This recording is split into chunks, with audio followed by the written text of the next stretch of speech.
At ito na oh. Yung latest na progress ngayon dito. Sinimulan ko to, walang naniniwala sa paligid ko. Ano? Yeah, magandang umaga po sa inyong lahat mga kasikap. Plaza Azul po tayo at Quirino Avenue southbound po ulit, no. Himala, wala nang mga nakaparking dito. Malinis na dito sa Plaza Azul, oh. Bukod sa nasunog na sakyan na yan, disgrasya. Wala nang mga nakaparking dito, maliwalas na. So ngayong umagang ito mga kasikap, on the way ako patungo sa trabaho ko. Videoan natin yung progreso dito sa off-ramp patungong Top Ross Boulevard at yung on-ramp to South along Osmeña. Araw po ngayon ng Huwebes, ika-16 na po ng Oktubre, taong 2025. At yan, alas 10:52 na po ng umaga. So tara, let's go! Patungo na tayo ng Fort Bonifacio Army. So on the way sa akin to, kaya samantalayin na natin yung pagkakataon na meron tayo update dito.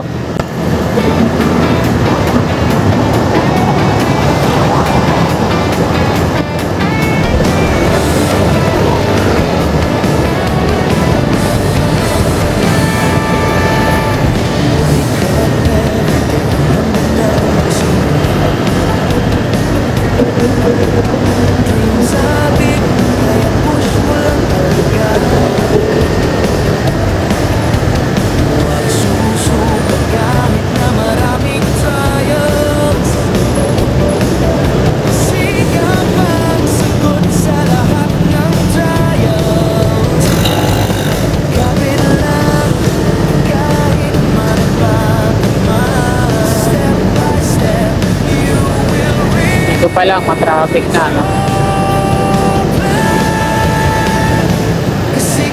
Dito na tayo sa Plaza Adilaw.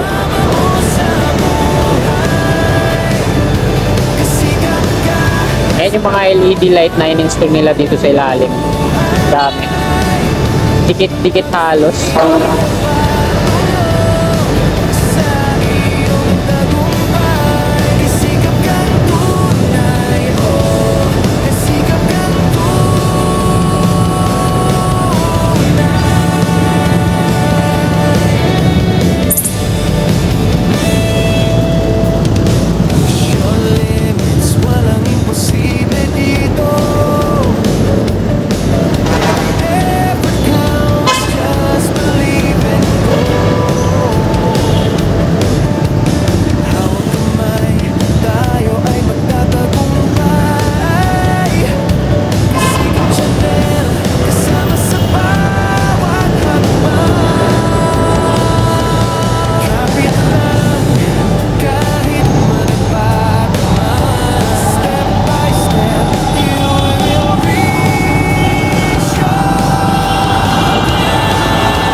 Ito na mga kasikat sa kanan natin, off-ramp.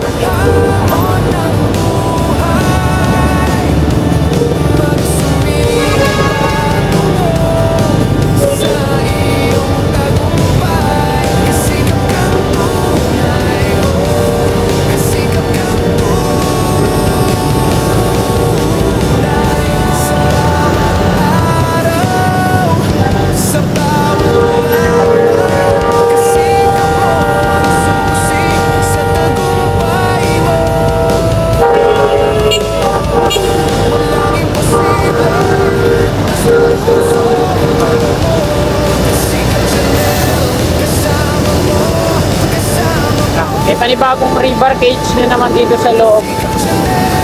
Kasi ito yung mga steel girders, so hindi pa na-install dito. At ito na oh, yung latest na progress ngayon dito. Pati dito, no? Siksik na siksik na.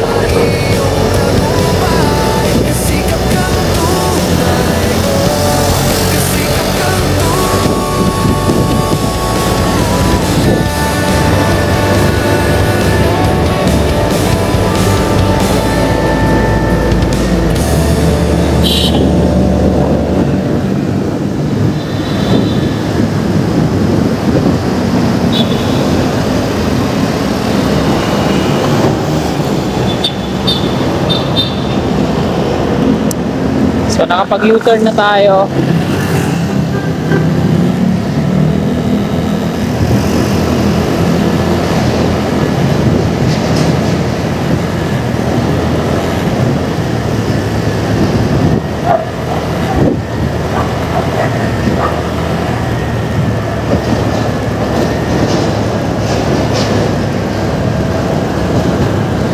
Ito yung on-ramp to South along Osmeña. Off-ramp naman sa kabila.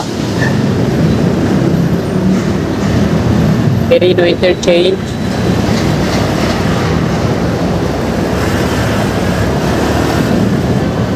Yan, naglalagay na sila ng mga steel bed platform dito.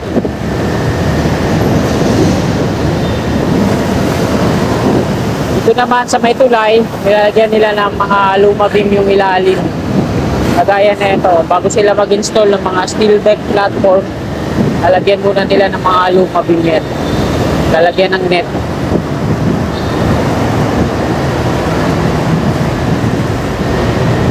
Nandito na tayo sa Osmeña Highway. So hanggang dito na lang itong video na to, mga kasigap. Magandang umaga po sa lahat. God bless. Wala ko lahat ng mga